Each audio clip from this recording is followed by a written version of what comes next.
Ngayon, gagawa tayo ng chicken adobo with kalabasa. Ready na ang ingredients. In-air fry ko na ang pumpkin. Prito ang chicken until mag-golden brown.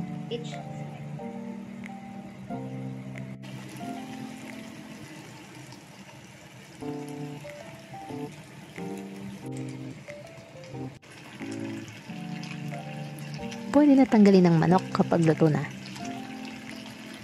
Gamitin ng mantika para iprito ang bawang at sibuyas.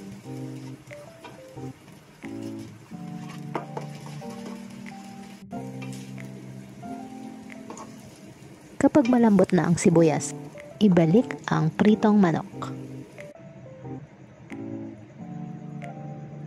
Ilagay na natin ang sauce at ilagay na rin natin ang kalabasa.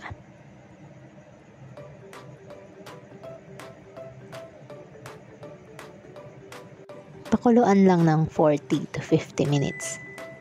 Sa mahinang apoy. Kung gustong medyo nagmamantika, huwag lagyan ng takip. Pero kung gusto nyo medyo may sabaw, lagyan natin ng takip. Ayan, ready na ang ating chicken adobo with kalabasa. Wow!